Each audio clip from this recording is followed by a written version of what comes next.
जय श्री राम। नमो नारायण। हर हर महादेव। चौथे दिन, नवरात्रि के चौथे दिन, माँ कुष्मांडा देवी का अवतार के बारे में आपको बता रहा हूँ कि माँ दुर्गा के 9 रूपों में से एक वो है जिनकी पूजा नवरात्रि के चौथे दिन की जाती है। माँ दुर्गा के इस अवतार का नाम 3 शब्दों से मिलकर बना है। कु यानी छोटा सा, कुष्मा यानी ऊर्जा और अंडा यानी एक गोला। अर्थात माँ कुष्मांडा के नाम का पूरा मतलब है ऊर्जा का एक छोटा सा गोला। कहा जाता है कि जब सृष्टि में चारों ओर अंधकार फैला था तब माता दुर्गा ने उसी स्वरूप में प्रकट हुई थी। अपने मनमोहक मुस्कान से माँ दुर्गा ने चारों तरफ प्रकाश उत्पन्न कर ब्रह्मांड की रचना की थी।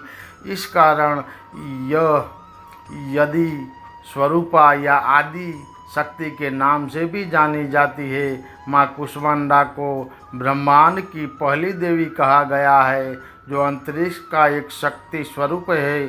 सिंह पर सवारी करती हुई माँ कुष्मांडा का रूप यह बड़ा ही मनमोहक प्रतीत होता है। उनके मुखमंडल पर सदैव एक ही प्यारी सी मुस्कान सुशोभित रहती है। माँ कुष्मांडा की 8 भुजाएं और 8 दिशाओं को दर्शाती है। इसी कारण उन्हें अष्टभुजाओं वाली भी कहा जाता है।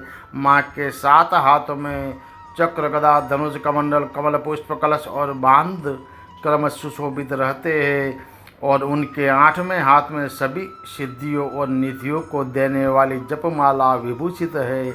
माता को कुंबड़े का भोग अत्यंत प्रिय है, जिन्हें संस्कृत में कुष्मान कहते हैं, और इन देवी को कुष्मांडा देवी का वाहन शेर है, जो भक्तों को निर्भयता का संचार करता है।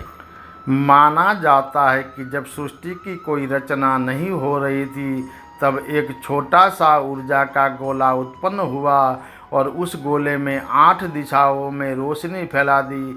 देखते ही देखते उस गोले ने एक नारी का रूप ले लिया। वह नारी और कहीं नहीं बल्कि माता कुष्मांडा थी। इस प्रकार से उन्होंने सृष्टि की रचना की। माता कुष्मांडा के नाम से ही सृष्टि की रचना का भाव छुपा हुआ है।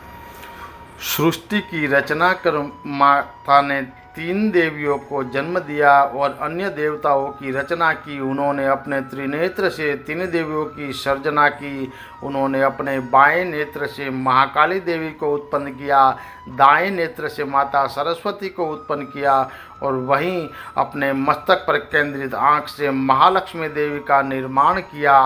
तत्पश्चात उन्होंने 3 देवियों से एक नर और एक नारी को प्रजनित कराया। उन्होंने महाकाली देवी से उत्पन्न किए हुए पुरुष को भगवान शिव और महिला को माता सरस्वती का नाम दिया। इस प्रकार महालक्ष्मी देवी से आविर्भूत हुए पुरुष को ब्रह्मा और रमणी को देवी लक्ष्मी के नाम से नवाजा। आखिर में माँ सरस्वती द्वारा उत्पन्न किए गए पुरुष को विष्णु और माता शक्ति के नाम से प्रचलित किया। तदुपरांत उन्होंने जीवन साथी के रूप में ब्रह्मदेव को माता सरस्वती, भगवान शिव को माँ शक्ति और भगवान विष्णु को माता लक्ष्मी प्रदान किया। इसके बाद देवी कुष्मांडा सूर्य के मूल में रहने लगे। अर्थात माँ कुष्मांडा एकमात्र ऐसी देवी है जो सूर्य के मूल में निवास करते हैं। उनकी ऊर्जा, कांति और प्रभा भी सूर्य के समान दैदीप्यमान है। सूर्य लोक में रहने की क्षमता केवल इन्हीं देवी में है। वहाँ भगवान सूर्य की शक्ति का स्तोत्र भी है। सूर्य केंद्र में निवास करते हुए सारे सौर्यमंडल को नियंत्रित भी माता कर रही है। माना यह भी जाता है कि कुष्मांडा माता को हरा रंग अति प्रिय है। इस कारण उसकी पूजा करते वक्त हरे आसन पर बैठे, हरे वस्त्र धारण करे। माँ कुष्मांडा की पूजा करने से सभी प्रकार की सुखों की प्राप्ति होती है और सभी कष्ट मिट जाते हैं। इस कारण चतुर्थी के दिन माता कुष्मांडा की पूजा करनी चाहिए, जिससे माँ का सभी बीमारियों, परेशानियों और कष्टों को नष्ट कर देगी। वह हमें सुख, समृद्धि, शक्ति और मोक्ष प्रदान करेगी।